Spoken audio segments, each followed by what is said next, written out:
नमस्कार। आप देख रहे हैं आपके साथ मैं हूं प्रिय रंजन भारती। आप सबको बहुत बहुत नमस्कार, बहुत स्वागत है हमारे चैनल में। प्रधानमंत्री नरेंद्र मोदी बहुत जल्दी बिहार आने वाले हैं और बिहार में नीतीश कुमार की एनडीए सरकार को बड़ी सौगात भी देने वाले हैं। प्रधानमंत्री नरेंद्र मोदी ने लगातार कुछ इस तरह के प्रयास किए हैं लोकसभा चुनाव के पहले जो बड़े माइलेज साबित होंगे चुनावों में और उसके दूरगामी संदेश जाने वाले हैं। सबसे पहले कर्पूरी ठाकुर को भारत रत्न दे करके उनने सामाजिक न्याय और समाजवादी आंदोलन धारा के नेताओं को साधने की कोशिश की और उस तरह से जनमानस में एक बड़ा संदेश दिया।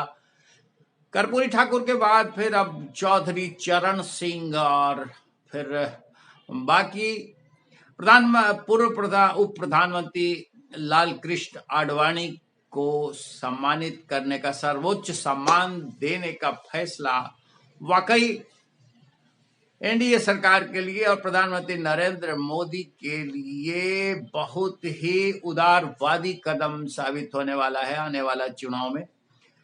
इससे पहले मैं बात करूं बिहार में फ्लोर टेस्ट की राजनीति पर, मैं बताना चाहूंगा कि प्रधानमंत्री नरेंद्र मोदी बिहार दौरे पर आने के साथ साथ बिहार को क्या क्या दे सकते हैं और उसका जनमानस पर कितना बड़ा प्रभाव पड़ सकता है। कर्पूरी ठाकुर के बहाने जिस तरह से सामाजिक न्याय के मंच को और सामाजिक न्याय की धरातल को एनडीए ने साधने की कोशिश की है, नरेंद्र मोदी ने साधने की कोशिश की है, उसका दूरगामी परिणाम तो होगा ही। अभी बिहार को बड़े सौगात मिलने वाले हैं और उसमें एक सबसे बड़ा 6 लेन वो एक्सप्रेस वे मिलने वाला है और भरसक वो आमस से दरभंगा तक का 6 लेन एक्सप्रेस वे होगा। इसी तरह से महत्वपूर्ण गांधी सेतु जो गंगा ब्रिज कहलाता है उसके समानांतर एक और रेल पुल बनाए जाने की बात प्रधानमंत्री स्वीकार करेंगे और ये सौगात इसके साथ साथ बिहार को जो देने वाले हैं उसकी अभी दबी जुबान से चर्चाएं आ रही है। लेकिन मैं आपको बता दूं कि इस तरह के बहुत बड़े और भी दान मिल सकते हैं बिहार को और उससे बिहार का कल्याण हो सकता है। बिहार हमेशा विशेष राज्य के दर्जा की मांग करता रहा है और उसकी राजनीति होती रही है, लेकिन इस तरह के उपहार दे करके प्रधानमंत्री बिहार को पूरी तरह से एक तरह राममय करने की कोशिश करेंगे, यानी मोदीमय करने की कोशिश करेंगे। और ये आपको शायद अच्छी तरह पता है कि बिहार में भारतीय जनता पार्टी का आधार मोदी के कारण कम नहीं हुआ है। मोदी के व्यापकता, उनकी लोकप्रियता लगातार बढ़ी है और आज भी उनके चहेते उसी तरह से उत्साहित होकर उनके साथ जुड़े हुए हैं। अब ये सौगातें जब मिलेंगी, इस तरह के उपहार बिहार की सरकार को मिलेंगे, तो जाहिरा तौर पे उसका और सुखद परिणाम होने वाला है। वो चंद दिनों में आपके सामने आ जाएगा। अभी प्रधानमंत्री नरेंद्र मोदी और गृह मंत्री अमित शाह तथा भारतीय जनता पार्टी के नेता अध्यक्ष जेपी नड्डा से मिलकर नीतीश कुमार जब बिहार वापस लौटे हैं तो बिहार में बहुमत एनडीए सरकार की साबित करने के लिए वो बड़े इत्मीनान है। मैं बार बार आपसे ये बात कह रहा हूं कि अभी फ्लोर टेस्ट होना है और फ्लोर टेस्ट में नीतीश सरकार को शायद ही किसी तरह का खतरा है, ये बड़ी आसानी से जीत लेंगे। इसका एक बड़ा कारण ये भी है कि बिहार में अभी 1.5 साल कमोबेश चुनाव के विधानसभा चुनाव होने में बचा है और इतने दिनों तक कोई भी विधायक शायद अपनी सीट गंवाना चाहेगा। वो नहीं चाहेगा कि हम विधानसभा भंग होने की सूरत में अपना नुकसान उठाएं। इसलिए एनडीए के विधायक एकजुट हैं। अभी जिस तरह से सारे राजनीतिक दलों ने भोज की राजनीति शुरू की है। फ्लोर टेस्ट यानी बहुमत विश्वास मत नीतीश सरकार का 12 तारीख को होने वाला है। उससे पहले जिस तरह से राजनीतिक दलों में होड़ मची है, कोई खेला करने की बात कर रहा है, कोई विभाजन की बात कर रहा है, लेकिन इस बीच सारे राजनीतिक दलों ने अपने अपने विधायकों को एकजुट करने की अभ्यास का श्रृंखला भी शुरू कर दिया है। आपको जानकारी है कि कांग्रेस के विधायक उधर हैदराबाद भेजे गए हैं। वो सुरक्षित हैं या नहीं हैं ये मैं नहीं कह सकता हूं, लेकिन इतना मैं जानता जरूर हूं कि उनमें टूट की गुंजाइश कहीं सबसे ज्यादा प्रबल है, उनमें विभाजन की गुंजाइश सबसे ज्यादा दिख रही है और कई विधायक अभी एनडीए के संपर्क में हैं। वो कहीं भी हो, फ्लोर टेस्ट पर तो विधानसभा में आएंगे और उस दौरान वो अपना विश्वास दिखा सकते हैं, या तो अपनी पार्टी के पक्ष में या फिर सरकार के पक्ष में। फिर उसके बाद उनके खिलाफ विप की कार्रवाई होगी, क्या होगा वो तो बाद की बात है। लेकिन कांग्रेस एक ऐसी पार्टी है जिसमें हमेशा विभाजन का खतरा बना हुआ रहता है। और अभी जिस तरह से आपने ये खबर सुनी होगी कि मध्य प्रदेश में एक बड़ा झटका लगने वाला है कांग्रेस को, कमलनाथ जैसे नेता पार्टी छोड़ने के लिए तैयार बैठे हैं।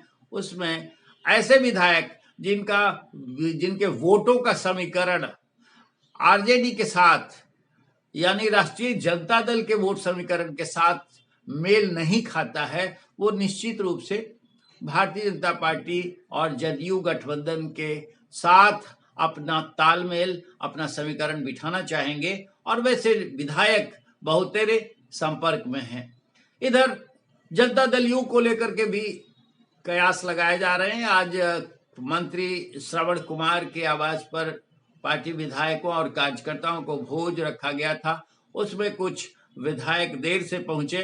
कयास लगाए जा रहे हैं कि वो गायब हो सकते हैं, लेकिन वो अपनी व्यस्तताओं और दूसरी जगह अपनी मौजूदगी के कारण देर से पहुंचे। इधर भारतीय जनता पार्टी के विधायकों का प्रशिक्षण शिविर बोधगया में 2 दिनों का आयोजित किया गया है, जिसे वर्चुअली केंद्रीय गृह मंत्री अमित शाह संबोधित कर रहे हैं, जेपी नड्डा संबोधित कर रहे हैं और पार्टी के दूसरे दिग्गज नेता संपर्क करके उन्हें प्रशिक्षण देंगे।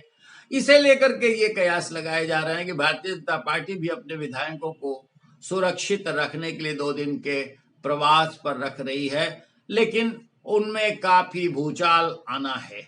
ऐसा कुछ है नहीं, इसलिए नहीं है कि एक बात आप गांठ बांध के रख लीजिए कि भारतीय जनता पार्टी और एनडीए में जिस तरह का समर्थन का उबाल है देशव्यापी, वैसी सूरत में कोई भी उनका सदस्य, उनका विधायक, उनका प्रतिनिधि इधर से उधर जाने की सोच नहीं सकता है। दूसरे दलों के लोग इनके संपर्क में हैं। जैसे कमलनाथ की बात आपको मैंने की आपके समक्ष, उसी तरह से उत्तर प्रदेश में जो समाजवादी पार्टी और राष्ट्रीय लोकदल अजीत सिंह की पार्टी में तालमेल की बात आगे बढ़ रही थी, उसको बड़ा झटका लगा है। अजीत सिंह के बेटे जयंत कुमार के साथ भारतीय जनता पार्टी नेतृत्व की बातचीत में पेंगे उधर बढ़नी शुरू हो गई है, यानी तालमेल भारतीय जनता पार्टी के साथ होने की गुंजाइश ज्यादा प्रबल हो गई है। जयंत चौधरी अब भारतीय जनता पार्टी यानी एनडीए का हिस्सा बनना चाह रहे हैं और ये झटका है इंडिया अलायंस के लिए। ऐसे ही मैं ये बात कह रहा हूं कि बिहार में अभी 1.5 साल बाकी है और 1.5 साल में कोई भी विधायक शायद ही इधर से उधर जाना चाहेगा। इधर आने की गुंजाइश यानी एनडीए में आने की गुंजाइश बने तो उनके लिए सोने में सुहागा होगा। और इसलिए मैं ये बात कर रहा हूं कि कांग्रेस के बहुतेरे विधायक भारतीय जनता पार्टी और जदयू के संपर्क में हैं।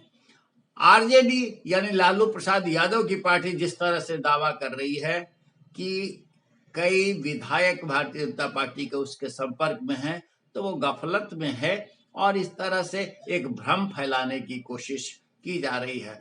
जीतन राम मांझी को टटोलने के लिए राष्ट्रीय जनता दल ने पाशा फेंका और राष्ट्रीय जनता दल अभी भी उनको तोड़ने की कवायद में लगा हुआ है। लेकिन मैं अपनी बात पर अड़ा हुआ हूं और आपको ये बताना बार बार चाह रहा हूं कि एनडीए सरकार यानी नीतीश कुमार की सरकार को कुछ नहीं होने वाला है, बहुमत साबित होगा और इसके बाद भारतीय जनता पार्टी प्रधानमंत्री नरेंद्र मोदी के साथ खड़े होकर के बिहार को जो बड़ा तोहफा देगी, जिस तरह से प्रधानमंत्री का कार्यक्रम बन रहा है बिहार आने का और बिहार को बड़े उपहार देने, बड़े सौगात देने की बात चल रही है, उससे माहौल काफी अनुकूल बनने वाला है और तब लोकसभा चुनाव की रणभेरी बज उठेगी और बजने के साथ फिर माहौल सब चुनाव में हो जाएगा, राममय होने की गुंजाइश ज्यादा दिख रही है बिहार में। प्रधानमंत्री नरेंद्र मोदी की यात्रा के साथ साथ ये सारा अवतरण आपके समक्ष होगा और आप देखते रहेंगे, आप देखते रहिए और आप देखते रहिए, आपके साथ मेरी बात बने रहिए हमारे साथ। हमारे चैनल को सब्सक्राइब कीजिए, लाइक कीजिए, फिर हम किसी और विषय पर आपसे बात करते हैं। आज के अंक बस इतना ही। नमस्कार।